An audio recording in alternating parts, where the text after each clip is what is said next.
Everybody, it's good to see so many people here. I feel like we just did this at 4 o'clock. So it's good to see you back.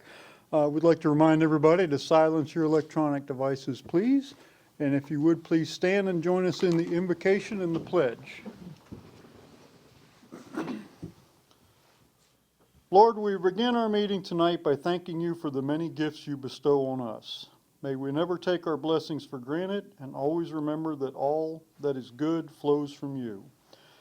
We ask for your help and comfort for those in our community who are less fortunate than us. Help us use our gifts and resources for the benefit of all people, particularly those who need a helping hand.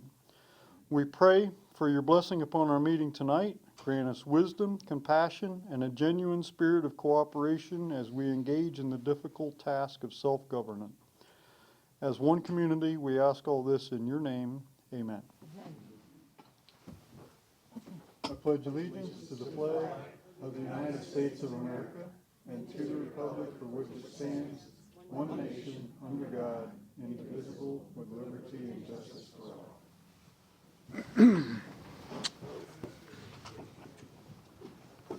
Thank you, ladies and gentlemen. Our first item of business tonight involves Miss Carol Dell. Carol, would you like to approach the podium, please?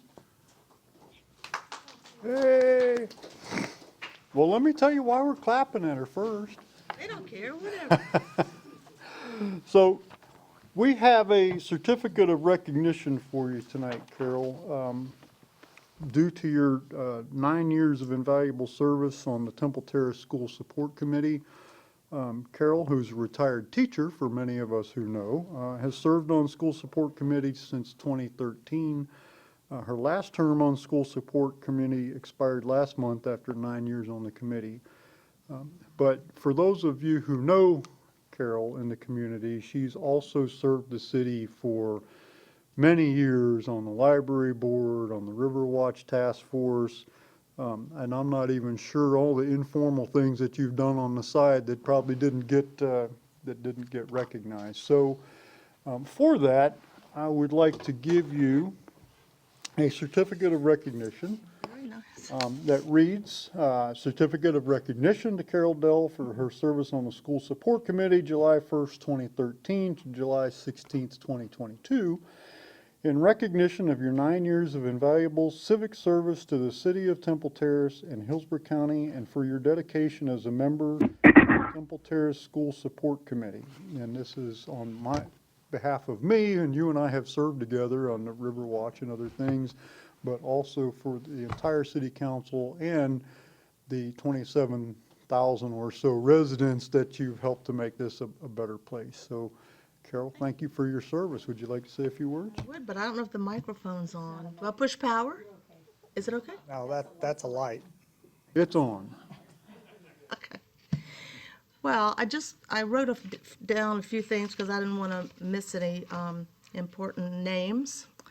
But it's been a privilege to be on the school support committee, and I've enjoyed working with the mayor and the city council members, and also with some of the employees of the city, Cheryl Mooney, Jennifer Hodges, and Kristen Garcia, who has to put up with emails back and forth to all the committee members. And I also want to say that I've really made a lot of really good friends, and I've met a lot of interesting people on the school support committee, but I just want to mention the people that are on it right now. Jen Wells, Lynn Smalley, who I believe is here, Kingsley Kelly, Chrissy Gisha, Mike Segrist, and Mike Donahue. And they are such a dedicated group of people who've done a lot, and I know will continue to, and I hope that somebody will step up and apply for the opening that we have. But I also want to say that I've really enjoyed working for Temple Terrace Elementary, River Hills Elementary, Lewis Elementary, Greco Middle School, Focus Academy, and Thanona Sassa Elementary, which a lot of people go, what? Thanona Sassa Elementary? But it is one of our schools because we do have children who are assigned there. And also all the other schools that the School Support Committee represents. And you guys might be really worried about what is Carol Dell going to do with her extra time. that just gives me more time to shoot off emails to each and every one of you about things that I think might be really important to our city. So don't fear, I'm not going away. We will find something else for you to do. Well, I just want you to know my term is getting ready to be up on the Riverwatch Committee too, February. So Yeah. I'll really have a lot of time on my hands. But thank you. We'll have to put our thoughts together on No, Thank you, Ms. Dell. you're welcome.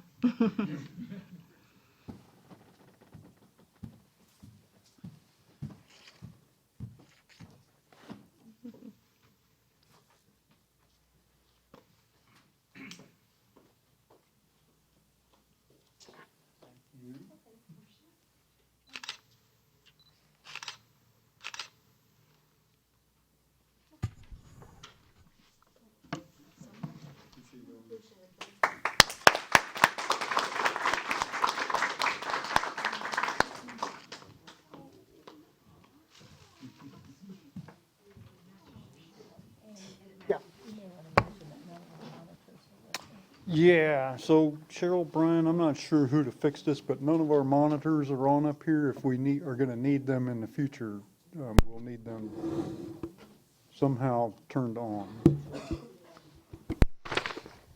Good, so, Yeah. Let everybody know for the record that Mr. Schisler is present.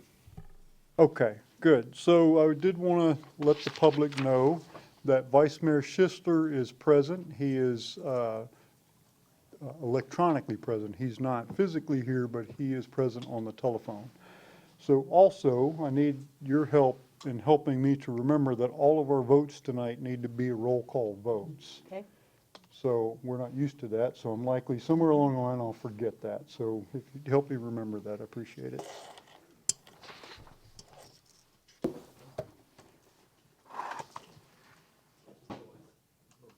Okay.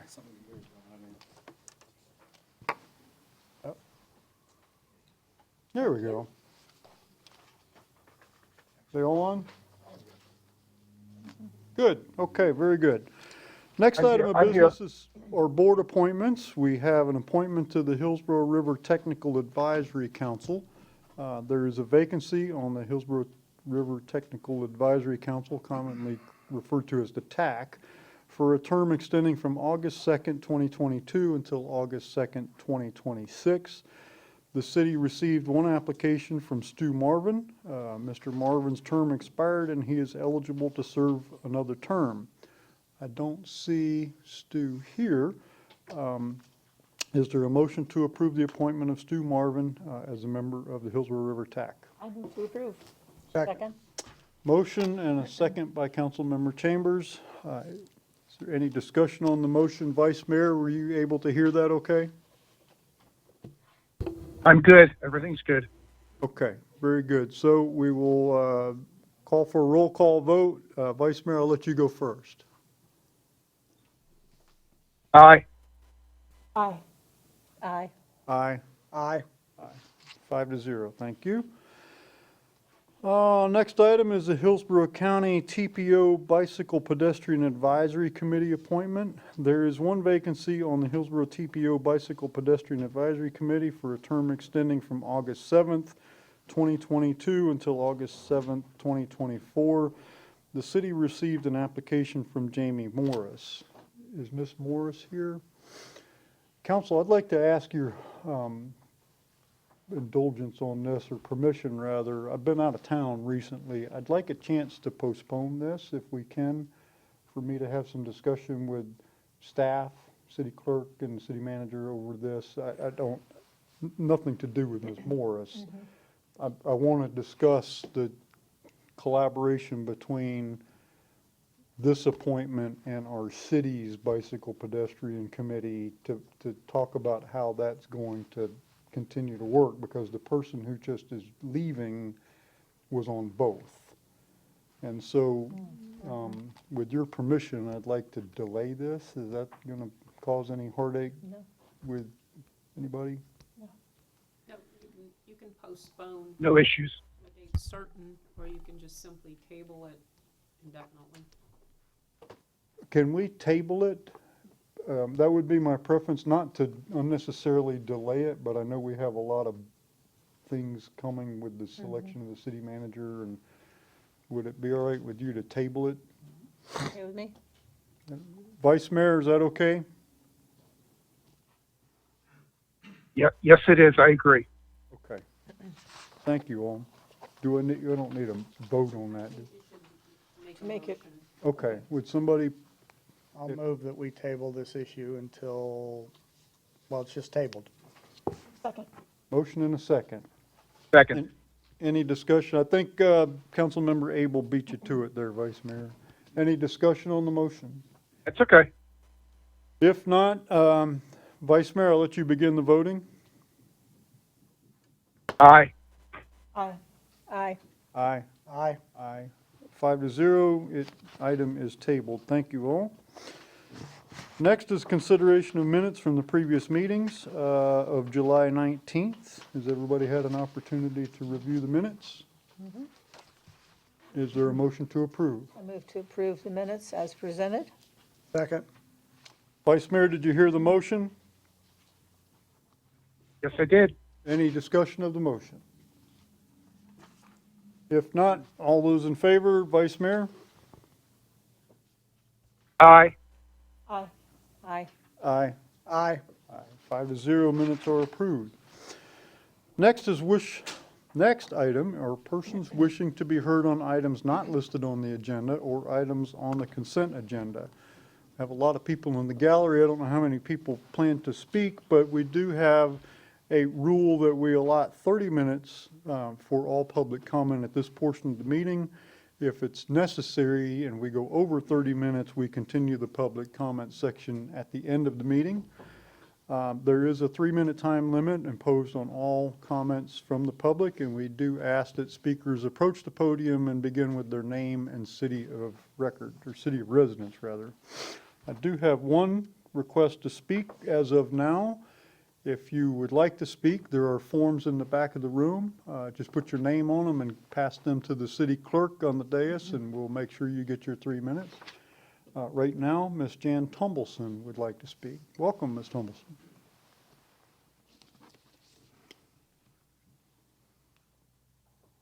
Good evening. Good evening, Mayor, Council. Jan Tumbleson, a resident of Temple Terrace. This is the information from all Temple Terrace residents that are here or watching. TempleTerrace.com has an agenda posted on Friday before the next meeting on Tuesday. All items are listed. I am speaking only for the city council meetings. I'm not speaking for anybody else, any other meetings. If you're interested in any items, you can actually get the backup that the council gets by contacting the city clerk's office at 813-506-6440 or emailing the clerk's office. They have always sent the documents to me. They are very professional, and so be kind. Information is a powerful tool. This applies to City Council and Florida government in the sunshine. People want to know what's going on in Temple Terrace. Council meetings are broadcast for your benefit. Spectrum 641, Frontier 39, or on YouTube. Also at the meetings, the city manager gives updates on items to council for various activities, and the city attorney also gives information. After the meetings, you can request a draft copy of the minutes, since it won't be approved until the following meeting. Okay, again, information is a powerful tool. Look on the website of TempleTerrace.com and inquire information from the city clerk's office. Again, 813-506-6440. Thank you. Thank you. Are there other members of the public who wish to address the council? Welcome, Ms. Snelling. That's okay. This will be really quick. It's not 3 minutes. Ellen, You have 3 minutes. You Okay. can use it all if you want. 521 Lantern Circle. I just wanted to talk about, because the primary election's coming up, and I wanted to make sure, public service announcement, everyone should get out to vote, even though it's a primary. In general, it tends, to be only about 30% of voters that will vote in a primary. But this particular primary, I think, is super important because there is a school board referendum on there, and it's to raise our millage for property tax for the school, which, I think, the schools, I know, need funding to help pay for teachers and that type of thing, but honestly, our property taxes, there's more coming in because all of our values have gone up, and I just think the timing is really bad to raise any type of a tax at this time because food prices are up, gas prices, rents are up, inflation, all those different types of things, and also even the Tampa Bay Times has said that they feel like we should oppose the property tax millage increase at this time. And that's all. Thank you. Thank you, Mrs. Snow. Are there other members of the public who wish to address the council? Okay. We will move on then to our first public hearing. Well, not a public hearing, but our next item is a resolution approving an interlocal agreement with Hillsborough County concerning the distribution of both boat registration fee revenue. Captain Mills is here to explain. Welcome, Captain. Good evening, Mayor, council members. In accordance with Florida law, Hillsborough County imposes an annual registration fee on all vessels that exceed 12 feet in length and are operated or stored in the county. Since 1993, the city has operated under an interlocal agreement with Hillsborough County for the shared distribution of these funds. The Terrace Police Department Marine Unit routinely patrols and enforces boating safety and other related regulations on the Hillsborough River. As specified in the agreement, the city's $60,000 funding allocation will be used toward the salary and benefits of one full-time police officer assigned to the marine law enforcement duties during the upcoming fiscal year. The agreement does allow for the temporary assignment of the marine patrol officer to other duties as needed during law enforcement emergencies. It is recommended the City Council adopt a resolution approving the interlocal agreement with Hillsborough County concerning the distribution of the boat fee revenue in return for the continued assignment of a marine law enforcement officer within the city during fiscal year 2023. With that, I'll stand for questions. Thank you, Captain Mills. Are there members of the public who wish to comment on this item? Seeing none. Council member questions for the Captain Mills? No. Vice Mayor, any questions for Captain Mills? I have none. Okay. I have none. Very good, thank you. If acceptable, is there a motion to approve the interlocal agreement? Move to approve the interlocal agreement with Hillsborough County concerning the distribution of boat registration fees. Second. Motion and a second. Is there discussion on the motion? If not, Vice Mayor? Aye. Aye. Aye. Aye. Aye. Motion passes 5-0. The resolution is adopted. Thank you, Captain. Next item of business is a resolution approving the October 1st, 2022 to September 30th, 2025 labor agreement with police officers, detectives, senior police officers, and master police officers. Captain Rob Staley is here to explain. Good evening, Mr. Mayor, members of council. As you know, we have an excellent working relationship with our labor representatives from the union, and it was apparent throughout our contract negotiations this year. I come before you tonight excited to announce that after less than 3 months, city staff and FOP representatives from the officers and supervisors unions have reached a tentative agreement on the proposed contract starting October 1st, 2022. With council's guidance, we've made several changes to the new contract with efforts to keep our agency competitive with surrounding jurisdictions and help retain our qualified staff. Some substantive changes made by the contract include an increase to the established step plan with the parameters established by council, the implementation of a cost of living at 3%, the addition of a Juneteenth holiday, the implementation of a 4-tier vacation accrual plan, and language allowing for life crisis events at 48 hours annually.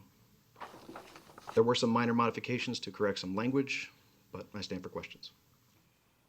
Thank you, Captain. Are there members of the public who wish to comment on this item? Captain, I see some people coming up. City Council, Mayor, city staff, Courtney Baldwin, Fraternal Order of Police. I represent the men and women who serve this amazing city. Just want to take the time to thank the city staff for their willingness to work together with our state representative and coming to approve a contract which both parties could be proud of. I'd also like to thank the mayor, city council, and the citizens of this amazing city. In a time where law enforcement officers are being condemned, criticized, and their budgets diminished, the city has continued to show overwhelming support and love for their officers, and for that we're eternally grateful. Thank you. Thank you. Other members of the public who wish to comment? Good. Council members, questions for Captain Staley? No, I have no questions. I have none.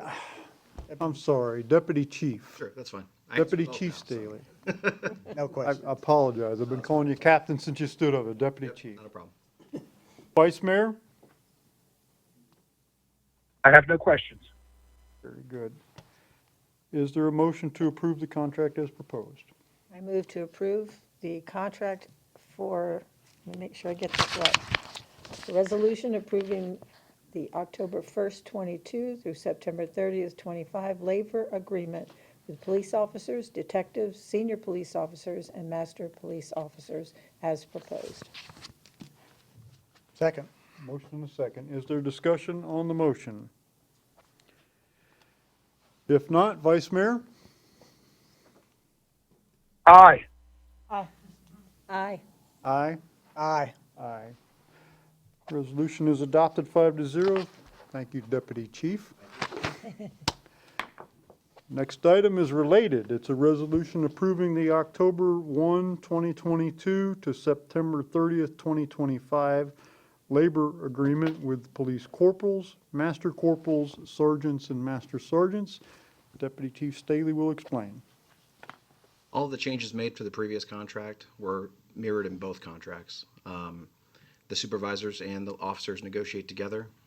Both unions were very professional during this negotiation, and all the changes remain the same through both contracts. Good. Thank you, Chief. Are there members of the public who wish to comment on this item? Seeing none, council member questions for the chief? No. Okay, is there a motion to approve the contract?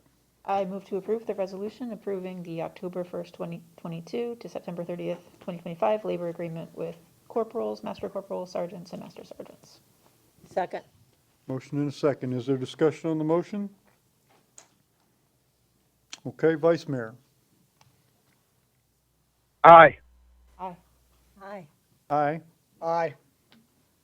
5-0, resolution is adopted, contract is approved. Thank you very much, Chief. Thank you. Next item of business is a resolution approving a design work order for the rehabilitation of River Run Lift Station. Public Works Director of Utilities, Troy Tinch, is here to explain. Good evening, folks. Stay safe. Well, I was kind of hoping it would want to stick around and hear my rolling discussion about lift stations. Well, good evening, Your Honorable Mayor, City Council, Troy Tinch, Public Works Utilities Director. I'm here this evening to seek approval for funding to design the rehabilitation of the River Run Lift Station. Just a little bit of information about that station. It is 40 years old, so that currently makes it our oldest lift station in our inventory that has not been rehabilitated. I do also have a couple of figures I would like to show as far as the location is concerned. So if you can, as you can see from this map, the River Run Lift Station is located at the northern end of North 78th Street, right where it turns into Copeland Avenue. And that's also the entrance to the River Run subdivision, so it's aptly named. The next slide shows a street view of that particular lift station. Not a lot to see with the fence and everything, but basically behind that you have a series of pipes, pumps, a wet well, things of that nature, as well as a generator. So what we can expect under this project is for the scope of services to include preliminary engineering. We'll also be looking for construction documents, also assisting with permitting, and then finally assisting staff with the bidding into this project as it moves from the design element into the construction element. We preliminarily selected CHP Incorporated, or CPH Incorporated, my apologies, to do this design. This is being done under our master agreement that we have, the professional services continuing contract. It would be identified as a task work order under that contract. And that said, staff recommends the City Council adopt the resolution approving the expenditure of $68,500.96 to CPH Incorporated for the design to rehabilitate the River Run lift station. With that, I'll stand for questions, if any. Thank you, Mr. Tinch. Are there members of the public who wish to comment on this item? Seeing none, council member questions for Director Tinch? Vice Mayor, any questions? Yes, just one quick one. Will the new subdivision affect this lift station at all in the future? The new lift station is pumping in the subdivision that's going into River Run. The River Park subdivision that's currently being constructed by D.R. Horton will pump into this station, yes. And that'll all be taken into consideration in any design changes. That is correct. So the lift station that is being constructed in association with the new subdivision is built to the standards of the existing station, but yes, that will also be taken into effect. It's built to be I'm good. the current station to accept the flow. Thank you. You're welcome. Other questions for Director Tinch? If not, is there a motion to approve the resolution? Move to approve the resolution for the design task work order for the rehabilitation of River Run Lift Station. Second. Motion and a second. Any discussion? If not? Aye. Aye. Aye. Aye. Aye. 5-0, resolution is adopted. Thank you, Mr. Tinch. Next item is a resolution approving the tentative millage rate for fiscal year 2022-2023. Acting Finance Director Jim Ingram is here to explain. Welcome, Mr. Ingram. Good evening, Mayor Ross, City Council. Pursuant to Florida Statute Section 200.065A1, the city's first step in the annual budget adoption process is to compute a proposed millage rate necessary to fund the tentative budget using no less than 95% of the taxable value certified by the property appraiser. On or before August 4th, 2022, the city is required to advise the property appraiser of the proposed millage rate, the rolled back millage rate, and the date, time, and place of the city's public hearing to consider the proposed millage rate and tentative budget.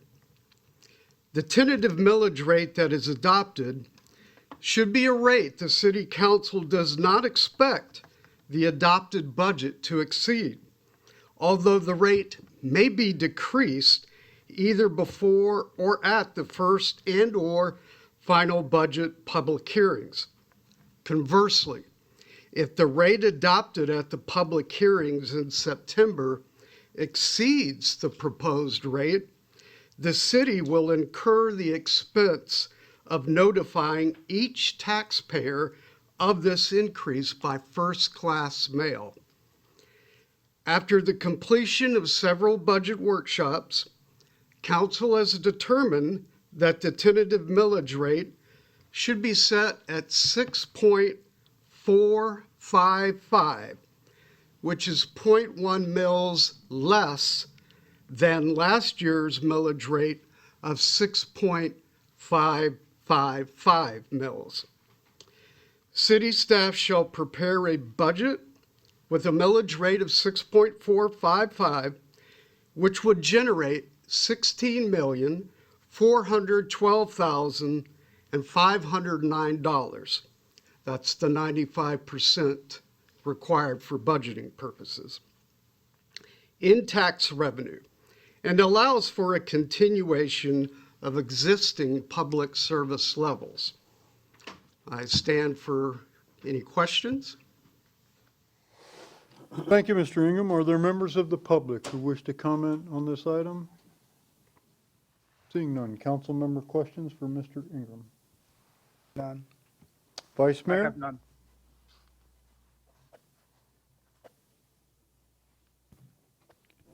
Okay, if not, I'll entertain a motion to approve the tentative millage rate. I move to approve the tentative millage rate for fiscal year 2022, 2023. Second. Motion and a second. Second. Is there any discussion on the motion?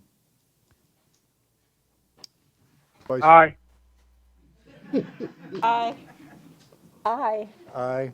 Aye. Aye. 5-0, the millage rate is adopted. Thank you very much, Mr. Ingram. Next item is a resolution authorizing payment to Xylem Water Solutions USA for an emergency purchase of a submersible pump. Interim City Manager, Dr. Spina, will explain. Yes, thank you. Earlier this summer, one of the 3 submersible pumps at Master Lift Station B failed. The pump shorted out when a power cable, which was looped onto a holding rack, fell off the rack and was pulled into the pump impeller, causing it to seize, resulting in an overload burnout. Since this is a master lift station which receives large volumes of flow, especially during rainstorms, it's imperative that all 3 pumps should be functioning. If any of the other pumps fail, the pump station will be unable to support the incoming flow, causing massive overflow of sewage into the Hillsborough River and surrounding homes. Given the possible threat of a failed system combined with significant rainfall during the summer season, the city contacted its sole source vendor to obtain a quote for a new submersible pump. Last year, a submersible pump was purchased for this station for approximately $20,000, which is below the $25,000 threshold. Unfortunately, due to significant increases in costs over the past year, the same pump is now $30,000. According to the city purchasing manual, the city manager designee must approve the emergency purchase of $25,000 or more.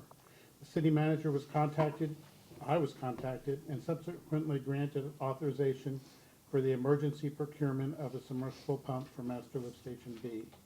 The manual also states that I must then submit the emergency purchase request to City Council for final approval. And we have a copy of the invoice with you attached for your information. Thank you, Dr. Spina. Are there members of the public who wish to comment on this item? Seeing none, council member questions for the city manager?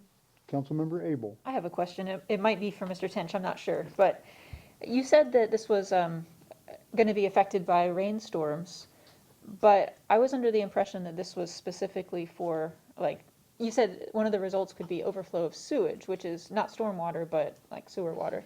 Correct. So we have a lot of I&I in our system. Unfortunately, down in the southern part or the peninsula area of the city, that's where most of that is really focused. Or can you And- tell the Sure. public what I&I is, So, please?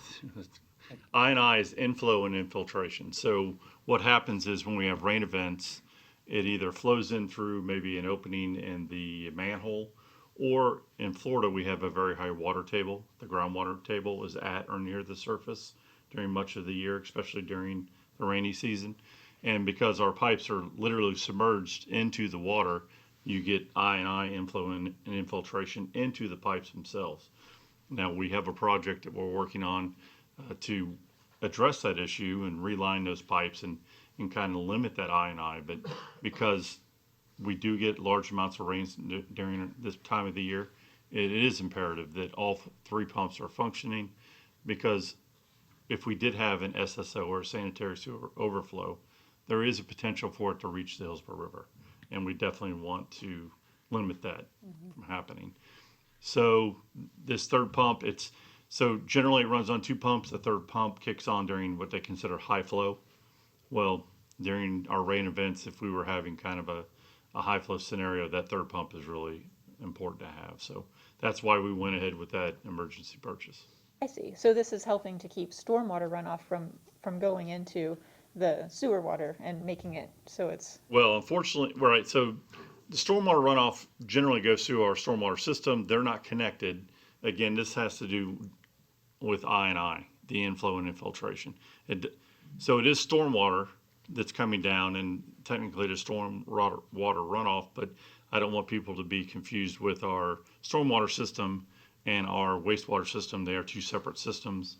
The stormwater system does not flow into the lift station, but we do, because it is still considered, quote, stormwater runoff, we do get that into our system as well through that I&I process.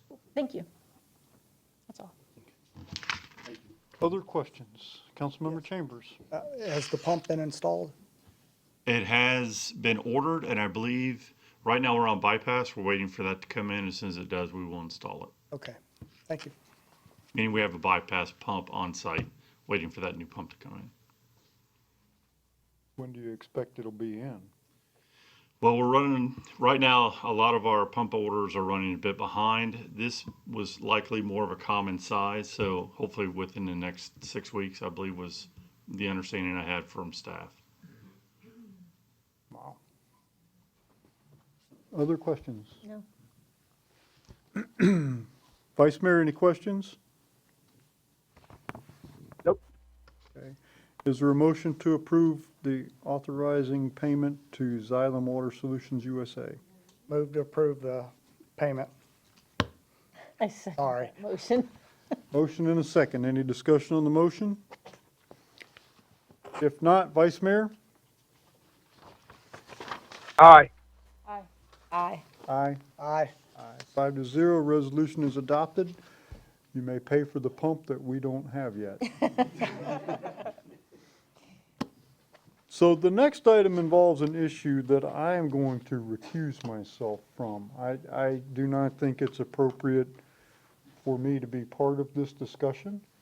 And so because the vice mayor is not here, I believe the rules would require you to do what you did last meeting and appoint one of the three of you to be the chairperson for this item. So I'm going to leave and let somebody grab the gavel. Here, you give that to whoever the appropriate person is. Not that you're going to need that a whole lot, but I'm going to step out.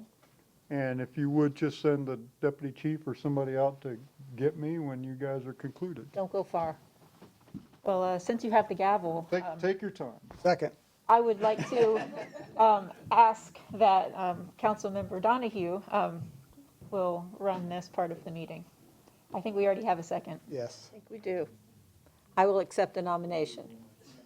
Mr. Schischler, you have a comment?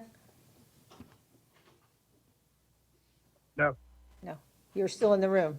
Okay. All right, we have a first reading of an ordinance proposing, pardon me. Oh, I'm sorry.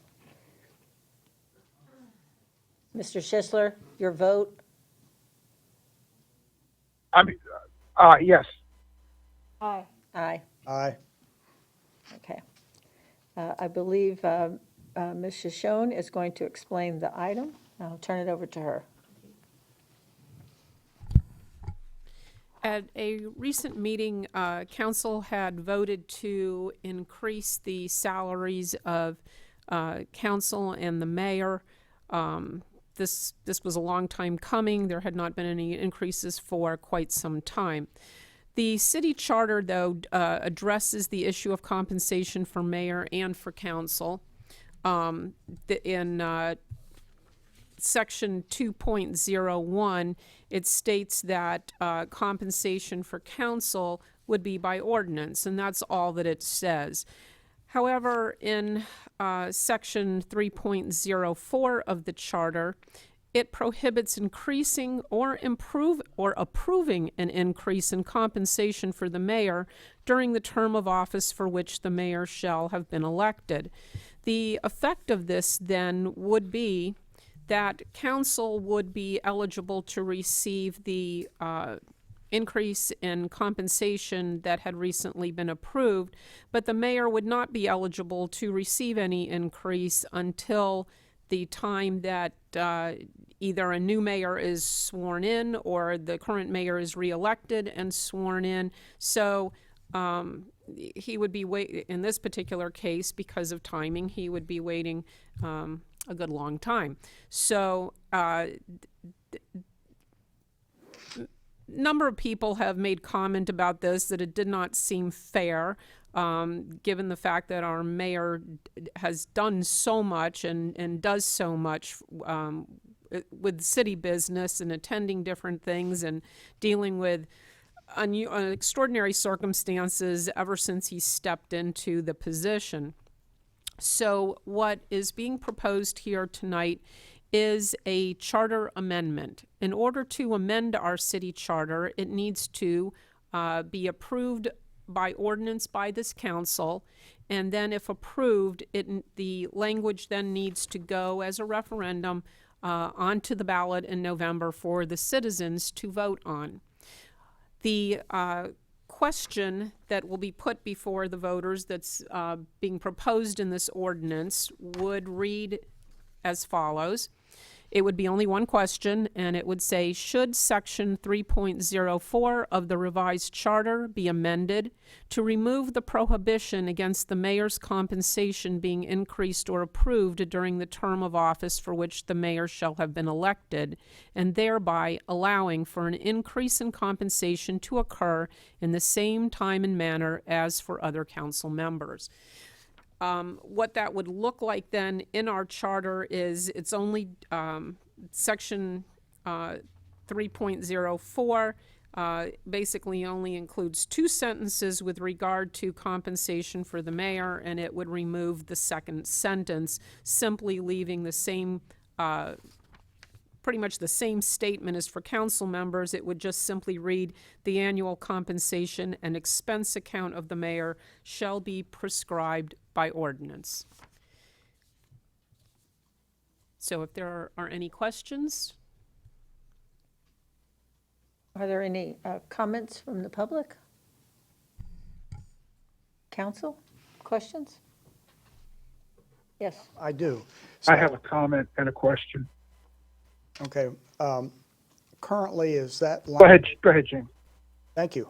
I don't know why I'm talking to the ceiling. I know we're all looking at the cameras. Is there language for city council members that way also? The only language for city council members just says that their compensation and expense account is prescribed by ordinance. There's no limitations at all on when that can occur or how that occurs other than by passage of an ordinance. Okay, so this change for the mayor would just put it in line with the other council members? Correct. You stated that. Okay, thank you. Okay. All right, any other questions? All right. City. Yes, Oh, I had I'm a sorry, question. Gil. You have a question? Yeah. Having been part of the charter review with James, was it 4 years ago? I don't remember this being an issue back then. So I think it probably needs to be fixed. Right, and last time when I was here toward the end of the Charter Review Committee meetings, and this was not brought up at all, although interestingly, during that Charter Review Committee, that was the time when they made the mayor more of a functioning member and made the mayor also a regular member of the city council and a voting member. So in essence, the mayor was given more weight and more importance at that time. And there were so many things I know that they looked at that time, and there were a lot of meetings. And we ended up with 3 questions on the ballot at that time, and this was just, I guess, overlooked or skipped over. Any other questions? That's a very good point. Okay. In that case, I'll ask the city clerk to read the ordinance.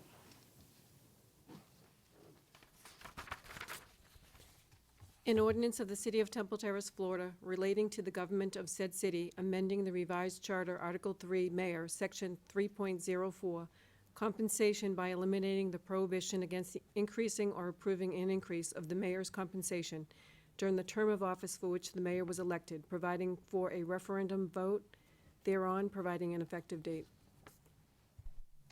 If the ordinance is acceptable, I entertain a motion to approve. I move to approve the ordinance proposing a city charter amendment upon first reading. I have a second? Second. Okay, so any other discussion? Yes, if I may. Mm-hmm. So I get why this was originally in there. They don't want some mayor to come in and basically try to rob the bank upon getting elected. But seeing how things are run now and all the responsibility that we place on the mayor, I think it's only fair for the mayor to get a raise along with the rest of council. And, you know, our current mayor aside, but I'm sure any mayor that we would have would be wonderful. However, to have all of your colleagues who probably do less work paid significantly more is just wrong. So I'm happy to see this charter amendment. I hope we can put that to the voters. So I'm glad that we're having this discussion. Mr. Chambers? I'm good. I have a comment as well. This is one of those that you're thinking, who put this in here? You know, I mean, this has obviously been in here a long time. And that's why, as Mr. Schisler said, we didn't even look at this. You know, we should have, but we didn't. So I definitely agree. You know, you don't write or change a charter for one person. In this case, we're all obviously aware of the value that our current mayor brings to the role.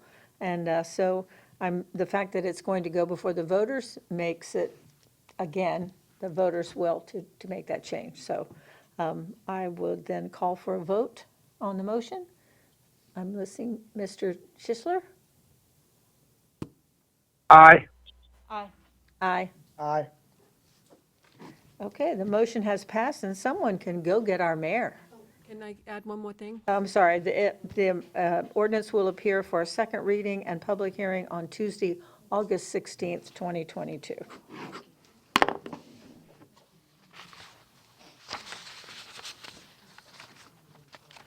We voted you mayor for life. We can do this kind of thing every meeting, so I get a little break, I guess. Okay. Whoever did that, thank you for running that portion of it. I guess you did? I did. Okay, you're getting good at that. So the next item is carryover council business, discussion of a tentative schedule for the city's manager's search. And just to give the public a little update, the council met at 4 o'clock this afternoon with our consultant, and we took a list of 10 semifinalists, and the council had discussion on those and pared that down to a list of 5 finalists and 1 alternate. And we will now be discussing the process that will be used. We're going to invite those 5 finalists to come here for events that we're now going to discuss for a 2-day period this month. The 1 alternate is if one of those 5 declines the interview or can't make it or change their mind and they don't want to come, then we'll go to that 6th person. So now what we're going to do is discuss the nuts and bolts of what will occur over that 2-day period and how this process will go. So, and I think Dr. Spina? Yes, sir, thank you. So today, we'll ask council, I guess, to formally vote and accept the list of the 5 candidates and the alternate. We have scheduled a tour of the city departments by the interim city manager with the candidates in the afternoon of August 17th. And the city will host a reception at the Temple Terrace Golf and Country Club on the evening of August 17th from 5:30 to 7 p.m. On Thursday, August 18th, interviews with the candidates will be held. Round robin interviews will be held in the morning with the council and the individual candidates. And then city council interviews in the council chambers will be held in the afternoon, beginning at 1:30 p.m. And that will be a public meeting. After the council interviews the candidates, a special city council meeting will be held the evening of August 23rd to make the final decision and nominate the prospective city manager candidate. Very good. We don't normally, under council business, have a period for public comment, but we do have a few members of the public here, and I know this is certainly an important item for all of us, directors, public, or is there anybody who would like to provide input to the council on this? Okay. So you're looking from us, To approve the candidates and the schedule. okay, in a motion? Yes. Okay, same motion. Well, you can do, what do you think? Same motion or separate? Make a motion to approve the 5 candidates and the alternate and the schedule, or should it be 2 motions? You can do it all as one. Okay, so do the council members, I know at least one of them has the list. Want me to read the list for you? Yeah, would you do that? It'd probably be easier than putting it in a motion. Okay. The candidates are Carlos Biella, Ann Fritz, Benjamin King, Mark Orme, David Williams, and the alternate is Stephen Kelly. Okay. Is there a motion to approve the proposed list of candidates along with the proposed schedule of events? I move to approve the candidates and the proposed schedule of events. Second that? There's a motion and a second. Vice Mayor, did you hear the motion?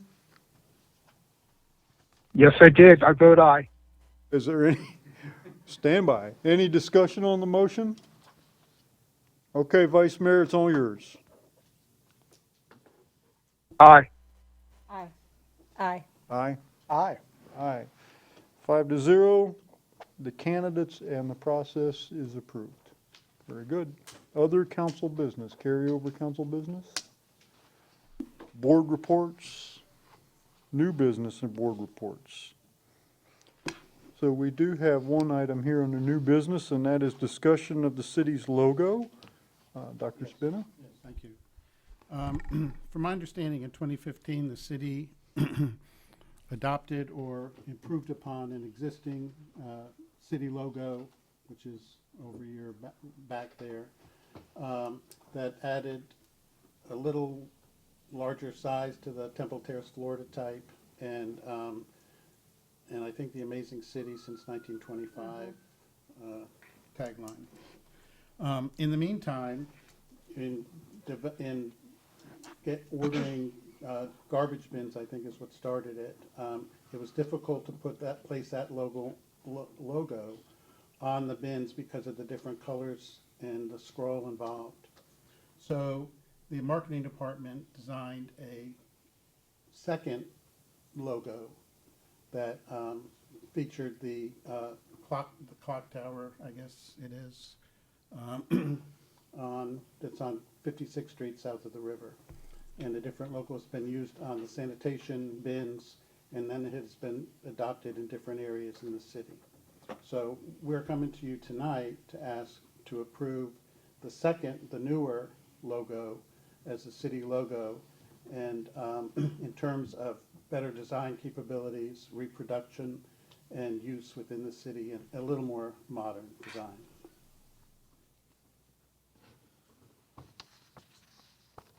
What action is being requested of us tonight? Well, I've had several council members ask me questions about the logo and kind of where it came from, how it originated, and that it hadn't been approved by the city council. So we're coming to ask, which logo do you want us to go forward with, or would you like us to use both, depending on, the situation? Well, Councilmember Donahue. I have, in particular, I have a problem with people coming to us after the fact. And, it's one thing to, the council went to a lot of trouble to vote on this years ago, and spent quite a bit of money, by the way, for an outside agency, the Wildsmith Company, who came in and put up the logo. And so I understand that there's a problem putting it on different items, but this is a pretty cohesive group. Somebody comes to us and asks and says, this is what the problem we're having, we'd like to make a change or modify it to some degree, whatever. But all of a sudden, this new one is starting to show up on everything. And I think when it really caught my eye was when it started showing up on the email addresses of employees. I was like, wait, 2 weeks ago, it was this logo, and now it's this new logo. So basically, and which was the current policy of the administration before us, we just did things and waited until somebody noticed. So I just want to say that should never happen, okay? So that said, this new, if this proposed City of Temple Terrace with the tower and the water, is that supposed to be our logo, or is this, I mean, our official city logo? It doesn't say where we are. It doesn't indicate that this is in Temple Terrace, Florida. Well, it says the city of Temple Terrace. Said of City of Temple Terrace, but if you type in Temple Terrace, I don't know. I can tell you one day I typed in, No, Florida. I typed in my address. I was coming home from Orlando, and I didn't know there was another one in Merritt Island. Next thing you know, I'm going south. I'm like, wait, something's wrong here. Well, it doesn't You say know. on this one either, though. It does. It does. Not on, look at the screen, though. That's not what's on it. Well, but the point is I'm okay. I just want to make sure that if what we decide on tonight, I mean, you know, I guess I brought a couple So- examples of things, like this is the envelope and stationery we use, and Yeah. I didn't pay attention Right. to the floor Yeah. on either one. Can I interrupt for just a second? Do we have the ability to put this on the screen so the public can see what we're talking about? He just did. Do we have it up? And then I brought, this is older, this is, The new one's what I'm looking to put up, not the old one. That's on the screen already. Do we have any ability? I don't you ask know. Brian if he has a, I mean, I have if you can sign in here, you can probably get it on here. I brought one example, kind of show you, this is from a budget from last year, 2 years ago, and you can see with the different colors in the scroll, you lose parts of it. And then this was used this year without permission, but it shows up a little easier, and you can use it as a block color, you know, variety of different colors, black, white. We were even talking about maybe putting it on street signs in the corner, and that would be a better fit with the scroll, and that's about 4 colors if you count the white and the black. And I have a question. so it is a harder thing to reproduce, that's one thing. I understand that, but I think I need to see, this to me takes away, where are we going, are we still going to use the tagline, Amazing City? Since 1925, I mean, are we is what's being proposed tonight this simple drawing, or, and I'm not a marketing person, so I don't know how simple or detailed it is to put it together. I just know that, you know, the tagline is important. Well, I think that would be, you know, for you to discuss and you can give us some suggestions. Yes, please. And if there's a way to put that up, that would be beneficial, because only those of us sitting up here know what we're even Yeah, I talking don't about. know, I mean, the best I can do right now. You can show the audience. maybe. Well, we can pass it around. If you're on TV, that's not gonna help you, but. We'll try to attach it to the recording at very least. Well, give it to you. You can hold it up and and focus the camera on you. I mean, it normally You focuses on do the it. I'm speaker. not Vanna White. There you go. There we go. I don't know, Brian, if you can Can you focus in on, hold it higher. Somebody said hold it higher. But higher. well, but he's going to focus in on, As though Carrie was the speaker right now. as if I were the speaker. I mean, they can also look at their garbage cans. Everyone has. There you go. Put it on their There we garbage go. cart. Yay, okay. There you go. So So that's what we're talking about. probably if you're living in the city, you have seen this. Oh, sure you have. You've seen this on your garbage cans. You've probably seen it on other things. But this is what we're talking about, so. And to give a little background, I mean, the impetus for the creation of this logo was when we got the garbage carts. They did the decals to put on the carts, and they kicked back that logo because it had so many intricacies to it that they couldn't render it. So we had to come up with something. So I came up with the logo that you just showed, not logo, but I mean, the something to put on the carts. That logo, you know, has bothered me since I got here as a marketing person, just because it violates a lot of tenets of basic logo design, which are, I mean, simplicity, to be timeless or even forward-thinking. I would call into question whether there are more than a dozen people in the city who realize the significance of the scroll work and the Ts. Also the relevance, I mean, at this point in time. But really, the thing that makes it very difficult to use is the lack of versatility in terms of size and color. That logo was designed to be yellow and green. There are a lot of applications, and I know that, you know, certain members, I mean, Vice Mayor Sichler and, you know, certainly you, Mayor Ross, have needed to use a logo in one color because, you know, when you produce things, it's a lot cheaper to have things in one color. That logo can't be rendered in one color. So when we started using it, it was just to use it on things that that logo really didn't work for. I mean, trying to use that logo on the cover of Playbook on top of a picture, the scroll work just disappeared anyway. So just sort of, you know, as we're approaching the centennial of the city, you know, looking ahead, I mean, Councilmember Donahue, you know that, you know, we've had discussions at the Centennial Committee about trying to incorporate the logo into the centennial things. And we're also about to change over from templeterrace.com to templeterrace.gov. So we've got some changes in the works, and it just seemed like a good time to start this conversation.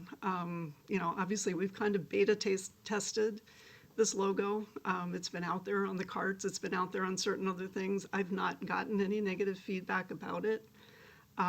Staff members, certainly at the rec center, have been asking for it again because to put it on a water bottle or to put it on a t-shirt, it's just a lot more user-friendly. Regarding the tagline, it doesn't have a tagline attached to it. We could keep the amazing city since 1925. We could go with something else. Mayor, you and I had a conversation at one point where, you know, I had thought of a tagline that was something like, you know, close to everything, but nothing else comes close, which was almost verbatim what, you know, you said in an interview in describing the city. Yeah, but that was spur of the moment. I wasn't Yeah. designing a logo. No, I mean, but, you know, it just kind of fits. So that's a conversation for another time. You know, I'm not suggesting that we adopt any tagline now. And really, the tagline should not be part of the logo. It should be something that we could use with the logo, because again, the little writing, it gets lost on things. The other thing that I just wanted to throw out there, and again, thinking of the Centennial Committee, that logo would make a great start for a city seal, which Temple Terrace does not have a city seal. I don't know why. I mean, most cities do. And city seals tend to honor the past. You know, they tend to look towards, I mean, and would say things like amazing cities since 1925. So again, in thinking about the centennial, that might be a great thing to, you know, work towards for the centennial. The city of Sarasota just had a contest for residents to design a new seal, to update the one that they had. So there are a lot of opportunities, but right now, I mean, it just, with so many applications that we use the logo on, and having this logo with the tower that, I mean, I actually created the graphic of the tower from a photograph of the tower, you know, and having the waves to designate the river. It's just so much user-friendly. So that's why we were coming to you, just because more and more, you know, we're producing more materials, and it's becoming harder and harder to incorporate that logo onto them. So that's why we're approaching you now. But again, you know, we weren't trying to sneak anything through. When we did the carts, I mean, we had to come up with something to put on the carts. And that's where this came from, and then it just kind of grew from there because it was convenient. So, let me ask you, I'm sorry, you have No. the floor. No, go ahead. Can I ask a question? Absolutely. You're done. Probably not, but Okay, yeah, go ahead. but you're done for now. Okay, I didn't mean to interrupt. I have a couple questions. One is, first of all, I think it would be kind of short-sighted of us to make a final decision on this tonight without engaging the public and having a lot more conversations with the public on this. Is there, well, the obvious downside is a lot more work. I get that part. But why, if we decide to, what would be, besides the additional work, what would be the downside to doing a public campaign or putting a couple things out to people at the rec center and the library and city hall and the country club and, you know, let's say, here's a few, you know, here's a couple things, what do you think? Now, one downside is people won't understand all the things that you know about, I get that. But, there might be other ideas too, because one thing that jumps out to me is, you know, we built this tower on 56th Street, I don't know, not that long ago. Long ago, no. So I don't know that there's any real historic significance to this tower, other than it's just built there in the highway. But again, it welcomes people into the city. Yeah, I'm not against it, I don't care, that doesn't sound right for the mayor to say that, I'm not an art guy. So if you put this on my letterhead or my shirt, I'm fine. I probably wouldn't have even noticed. But it's significant. I mean, there should be something. And so my first question is, how could we better engage the public in this? And my second question would be, and I'm not looking for it down to the, you know, the penny, but what's this gonna cost? Because we only have a few employees here, but I see it's on Tom's shirt, and it's on Sally's jacket, and it's on her shirt underneath. I've got 4 or 5. And my question was, it's on every vehicle. It's on on, every vehicle. it's on the vehicles, it's on the shirt, and you can't have two logos, so you can't say, well, when your shirts are worn out, I mean, these shirts last for a long time, we buy good stuff. So you can't have two logos, you're gonna have to re-decal the vehicles, you're gonna have to change this, you know, everywhere it is. So I'm not trying to rain on it, I'm just saying, what's that gonna cost? Is that something is that a $10,000 deal, or is that a $250,000 deal? Because that factors in. Well, my question on that would be, if it's so hard to put everywhere, how did it make it to all the vehicles? Well, they're on a white background. Okay, but, It's very easy to I put mean, them it, on a white background. so those are done, and they're recognizable. Every place this is recognizable. And where this goes is generally on things, like you said, promotionals. There's absolutely no problem putting this or adding this to our library, if you will. But I agree with you. We need to, in 1976, we had a huge contest. We didn't have social media back then. We didn't have ways to get in touch with people. And people showed up and gave us ideas on how to paint the fire hydrants. Anybody remember that? Yes, I know you do. I know you do, James, although you never saw any of them. But you know. I saw them, they're Yeah, you all saw- one color. Yeah, all one color.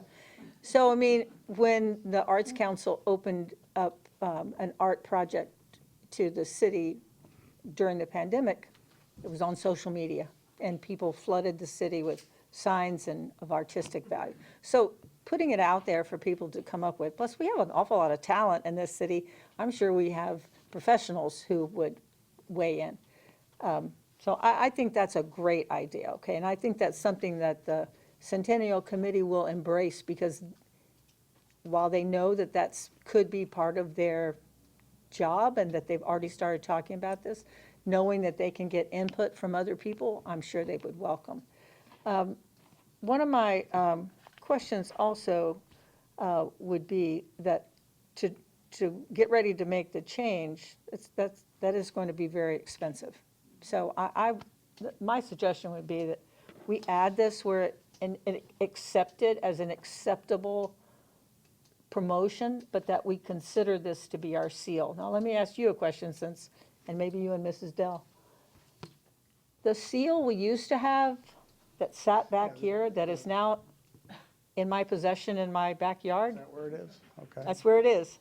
It had the city, it had a golf flag, wasn't that the city It seal? was the city seal, yeah. So we have had a city seal, and it's just very recently that that seal became this.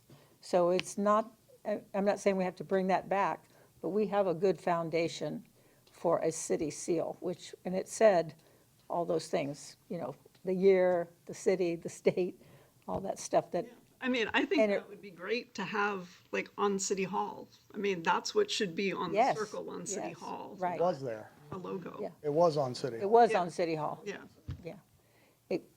Just to let y'all know, I did not take it off of City Hall.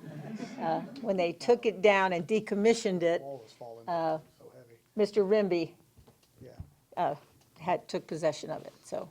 I mean, Councilman Donahue, what you suggested would be perfect. I mean, if you would bless this as an alternative logo, that's really all we need at this point. I mean, just so that we would have something that we could use in these situations where that one just did not work. And we could come back and revisit that or, try to incorporate that into a seal or, whatever your pleasure would be. But just having, this tool in our toolbox would be a really big help. And I'm not against you having it as a tool in the toolbox.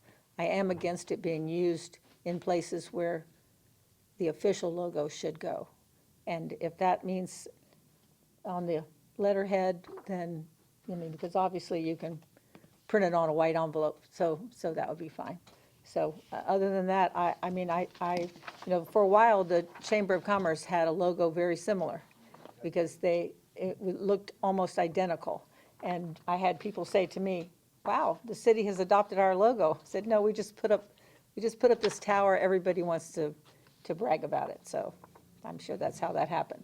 But anyway, so that, if that's what we're gonna do, I agree with you, we can't make a decision on a logo or a tagline tonight, because not only do we want the general public and our citizens to talk about it, I wanna think about it. I wanna come up with some other ideas myself, so, sorry. Vice Mayor, I'm going to go to the other council members present, and I'll come back to you. You have any thoughts on this, council member? Yes, that's fine.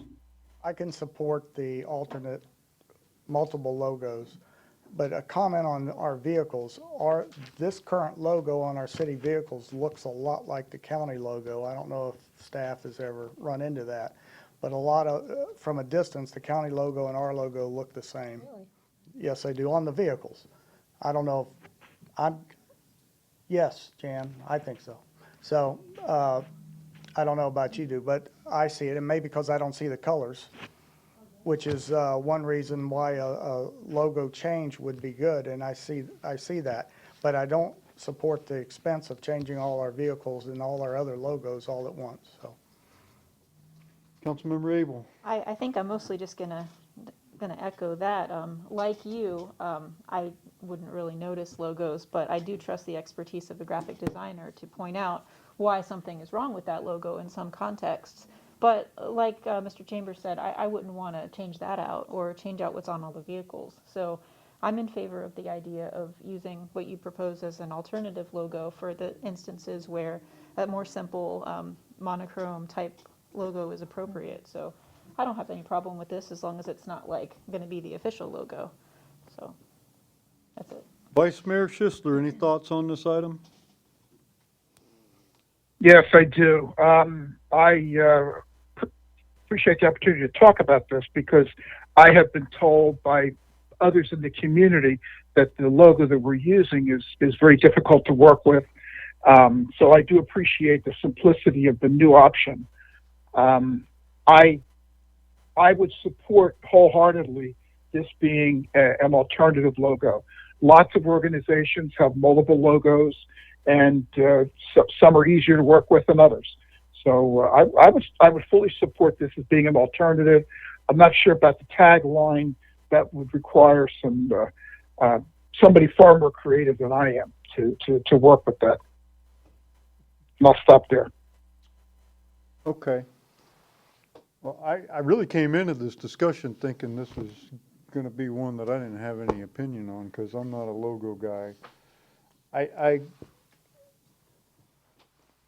I'm fine with where we're leaving this, if you have this as a secondary logo. I will tell you that I have worked with Lori and Nathan a lot on doing different things, and Lori and Nathan have both explained to me the challenges with our current logo and different aspects.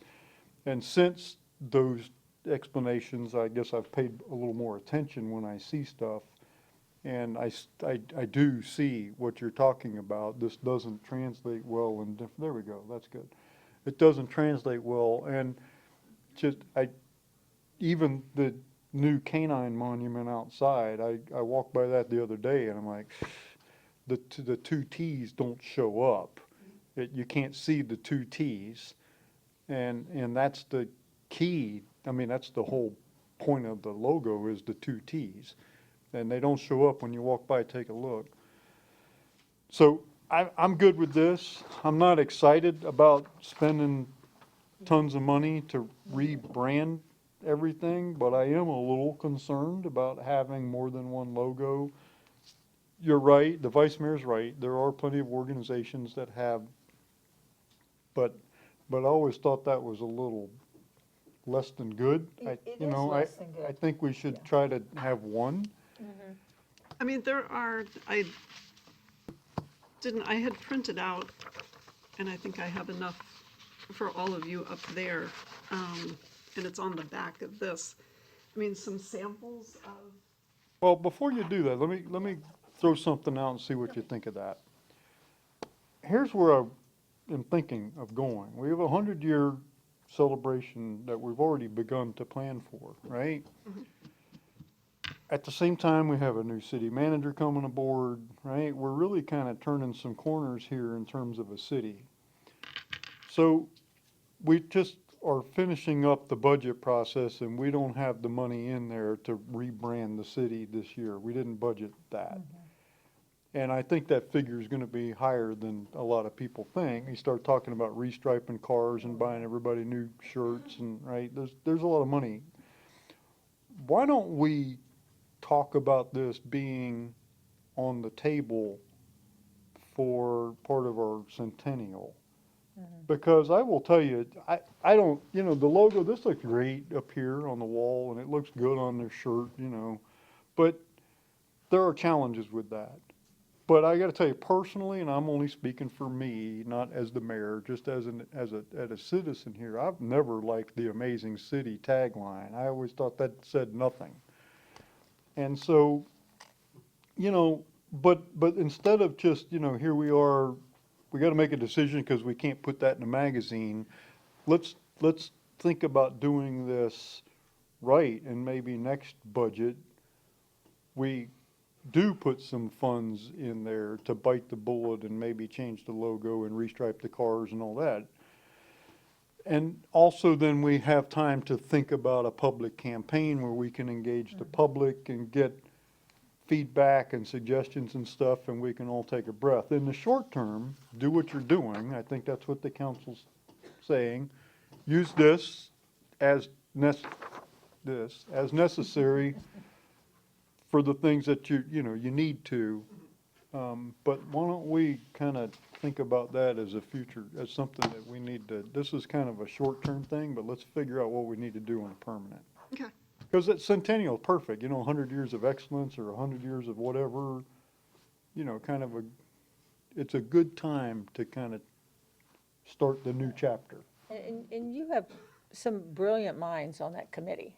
You have Ms. Hayes, but you also have marketing, you have event planner, who was a master's in, and I know they don't call it a master's in event planning, but I mean, we have people who know how to do this stuff, who know other things. So between all of us, we should be able to come up. And and it sounds to me like we're looking for a new city seal as well. And is that separate from the city's logo? Yeah, it is, it's related, but I don't want, let's. let's No, be- no, no, absolutely. I don't no, want no, to no, spend no. any money What I'm on saying it. is, I don't wanna put this solely on their shoulders, Well- cause they've already got a mission. They do, And I but don't they want them to understand become that the- this is, they were already talking about how this could be a major piece of their mission.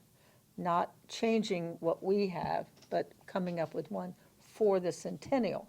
So if that's the case, then they can at least be discussing it. And they are definitely willing, and they've already said that they wanted input from citizens. Okay, but I just want to be clear, unless the council's steering in a direction that I'm not hearing, this rebranding logo stuff, this is tasked Exactly. to our marketing director and for, right, not to this committee. And, you know, we can engage committees and public input and stuff.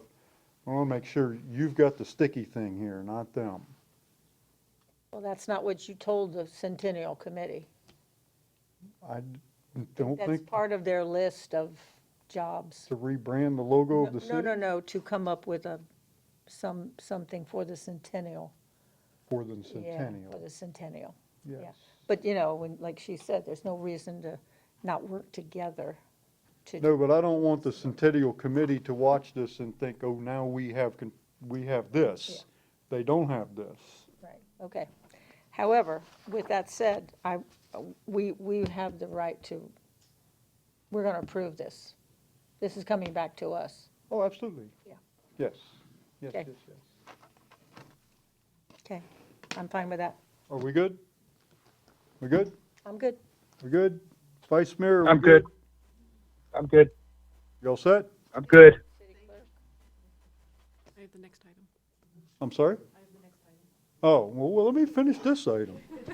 Everybody's good? Okay. She's anxious. Everybody's good. Everybody's good. All right, great. So the next item is the Florida League of Cities voting delegate, and our city clerk will explain. So we had a request from the Florida League of Cities for city council to designate one of our officials to be a voting delegate. And since Mayor Ross and Councilmember Abel will be attending the conference next week in Hollywood, Florida, we should nominate somebody to be able to handle those duties. With your permission, I would like to nominate Mayor Ross. I'll second that. Right. And I'll accept the nomination, but let me just go on record here. This does not bother me for Councilmember Abel to do it. And I If somebody understand wants that. to, She understands if that. somebody wants to nominate you, or you want to nominate yourself, we're going to be at the same conference, and I have full faith in you to vote on this too. So, I do have a question. yes. Does the voting delegate, does the time you have to commit to being the voting delegate, does it conflict with any of the things you have to do as a mayor? You know, and that's an answer that a question I should have an answer to, and I don't have that. I don't know. So the votes that he would be voting for take place during the business meeting? That's right, so I'll be at the business meeting. I will be there anyway, so there's So no. there's not a conflict. No conflict, Okay, then, for sure, I think, I second that. okay. Vice Mayor? Aye. Okay. Do we need a vote on this? We do. We There's a do? motion on the All floor. right, that- Somebody seconded it too. okay, so we have the first vote. She's voted. Aye. Aye. Aye. 5-0. Will be the voting delegate, but Aye. I promise I will not commit the Can't wait city. for you to come back, Gil. You guys all know that I do not adopt positions for the city without first Of course, talking to you. Of course, of course. yes. City managers report. Thank you. I have a couple of things. First, I'd like to ask you, we have a tentative scheduled budget workshop for August 23rd at 9 a.m. And at the budget workshop, we discussed having that budget workshop instead on August 16th at 4 p.m. We prefer the August 16th meeting if possible, because it gives us more time to crunch the numbers from your conversation, your discussions, and get the budget book ready. Okay, That's a regular council meeting night. it would be August 16th at 4 PM. How's that work for you, Vice Mayor? I'll be there. Works for me. I'm good. Okay, work for you? Works for me. James, work for All you? good? Work for all of you? All right, thank you. Yeah, they'll be here either way, so. So the 23rd meeting is canceled then? Right. Ray, it's all right with you? That's wonderful. Okay. Okay. Along the same lines, we tentatively, we had a CRA meeting scheduled for August 16th. We have to reschedule that because we will be advertising some offers on the land in the CRA. So we are going to reschedule that for September 20th, just to give you a heads up now. And it'll Okay. be prior to the council meeting that night. Okay. And just for your information as well, we have scheduled a historic preservation meeting for the public at the Lightfoot Center on September 8th at 6 PM. And we'll have our planning consultant, our historic architect consultant, and our community development director and staff there to talk about the ordinance, about being a certified local government, drafts of the ordinance, get information and input from citizens at that meeting. It's not a council meeting, but obviously you're welcome to attend and be there. And that's all I have for tonight. Could you ask, maybe Jeannie tomorrow to send us these update, the couple things we changed here, the budget and the Yes. CLG meeting and the CRA meeting, just so we can, I don't want to play with my calendar while we're up here. Okay. No problem. Anything else, Dr. Spina? That's all I have, thank you. City Attorney's report? Nope. Thank you. I have some lien settlements to report. The first one is at 105 Deer Park Avenue was the address. The violation was working without a permit. The lien amount was $3,525. The city's costs there were $89.56. The settlement amount negotiated was $500, and we have collected $589.56. This settlement was done through a compliance agreement because the property was purchased. The purchaser under the agreement was given 90 days to get the necessary permits. There were also other violations existing on the property that had not yet gone to the code enforcement board, so dealing with the fence, the pool, and overgrowth. The purchaser corrected those, and the property should be in compliance now. The second one is at 9408 Hidden Ridge Place. There were two liens on this property. This is, the first one was from 2016, and that was for overgrowth and some staining on exterior walls. However, the property owner had ignored notices and hearings and the lien itself. The lien eventually rose since 2016 to $238,950. The second lien was from 2017. That was for overgrowth, and I think something was abutting the right of way. I'm not sure what that was, but the lien rose to $246,765. So we had $500,000 in liens.